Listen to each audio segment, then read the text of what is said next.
Hello everyone, welcome to LSS tutorial. Kolkata বিশ্ববিদ্যালয়ের ইতিহাস honours pass এবং মাইনর স্টুডেন্টদেরকে সকলকে এলএসএস টিউটোরিয়াল চ্যানেলে ওয়েলকাম জানাই। আজকের এই ভিডিওটা তোমাদের প্রথম সেমিস্টারের স্টুডেন্টদের জন্য। তোমরা যারা প্রথম সেমিস্টারের ইতিহাস অনার্সের স্টুডেন্ট রয়েছো, এছাড়া পাসের স্টুডেন্ট রয়েছো এবং যাদের ইতিহাস মাইনর সাবজেক্ট হিসাবে রয়েছে, তাদের জন্য কিন্তু এই ভিডিওটা অনেক গুরুত্বপূর্ণ।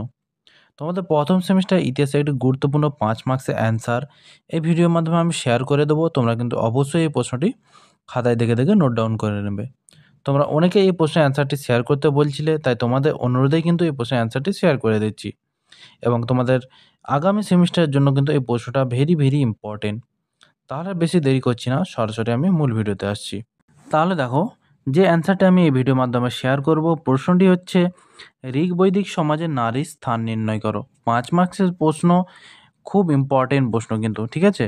এবার আমি অ্যান্সারটি বলছি, তোমরা দেখে দেখে নোট ডাউন করে নাও।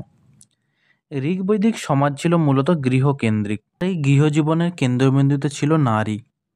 একজন স্ত্রী শুধু স্বামীর সহধর্মিণী নয়, গৃহলক্ষ্মী রূপে পরিবারের যাবতীয় আর্থিক ও সামাজিক বন্ধন রক্ষা করতেন।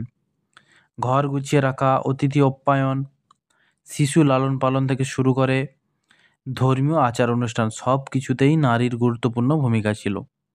এই জন্যই ঋগ্বৈদিক স্রোতে স্ত্রীকে সহধর্মিণী ও গৃহস্বামিনী বলা হয়েছে, যা তখনকার সমাজে নারীর অবস্থানকে আরও শক্ত ভিত্তি দেয়। প্রথম প্যারাটি বলে দিয়েছি, পরবর্তী প্যারা দেখো কী রয়েছে। ঋগ্বৈদিক সমাজে নারী শিক্ষার যে প্রচলন ছিল তা তখনকার কোনো কোনো গ্রিক বা প্রাচ্য সভ্যতার তুলনায় অনেক অগ্রগামী বলা চলে। নারী তখন শুধু গৃহস্থালির কাজেই সীমাবদ্ধ ছিলেন না, বৈদিক মন্ত্র, দর্শন ও আধ্যাত্মিক জ্ঞান চর্চাতেও সক্রিয় ছিলেন। লোপামুদ্রা, ঘোষা, অপালা, বিশ্বারা প্রমুখ নারী ঋষির নাম আমরা ঋগ্বেদে পাই, যারা নিজস্ব মন্ত্র রচনা করেছেন। এ থেকে বোঝা যায় ঋষিগণ মন্ত্র রচনার মাধ্যমে যে জ্ঞান চর্চা করতেন, নারীও তাদের সমানভাবে অংশীদার ছিলেন। দুটি প্যারা বলে দিয়েছি। পরবর্তী প্যারা যাওয়ার আগে বলে রাখি, তোমরা যদি এই পেপারের একেবারে টাইপ করা নোটস পারচেস করতে চাও, তাহলে সরাসরি আমার সাথে যোগাযোগ করতে পারো। আমি কিন্তু স্ক্রিনে অলরেডি আমার নাম্বারটি দিয়ে রেখেছি। আমি কিন্তু স্টুডেন্টদের কথা মাথায় রেখে অতি অল্প দামে নোটস শেয়ার করে থাকি। তাই তোমরা যারা নোটস পারচেস করতে ইচ্ছুক, একেবারে পিডিএফ ও টাইপ করা নোটস, তাহলে আমার সাথে যোগাযোগ করতে পারো। পরবর্তী প্রশ্ন দেখো কী রয়েছে, পরবর্তী প্যারা। ঋগ্বৈদিক যুগের বিবাহ প্রথা ছিল তুলনামূলকভাবে স্বতঃস্ফূর্ত ও স্বাধীনতাপূর্ণ। মেয়েরা সাধারণত পিতার গৃহেই শৈশব কৈশোরে শিক্ষালাভ করত এবং প্রাপ্তবয়স্ক হলে পিতা বা পরিবারের সম্মতিতে বিবাহের ব্যবস্থা হতো। তবে এখানে উল্লেখযোগ্য যে মেয়েরা অনেক ক্ষেত্রে স্বয়ম্বরের মাধ্যমে নিজের পছন্দের বর নির্বাচন করতে পারত। এটি নারীর স্বতন্ত্র ইচ্ছার স্বীকৃতি দেয়। কোনো কোনো ক্ষেত্রে গন্ধর্ব বিবাহ প্রচলিত ছিল, যেখানে প্রেমের সম্পর্কের ভিত্তিতে বিবাহ হতো। তারপরে দেখো, ঋগ্বৈদিক সমাজের ধর্মীয় ক্রিয়াকলাপে নারীর অংশগ্রহণ ছিল একেবারেই গুরুত্বপূর্ণ। স্ত্রী ছাড়া যজ্ঞ সম্পন্ন হতো না, এমন বিশ্বাস প্রমাণ করে যে নারী কেবল পার্শ্ব চরিত্র নয়, মূল আচার অনুষ্ঠানের সহঅংশীদার ছিলেন। স্বামীর সঙ্গে সমানভাবে তিনি দেবতার উদ্দেশ্যে আহুতি দিতেন, মন্ত্রপাঠ করতেন।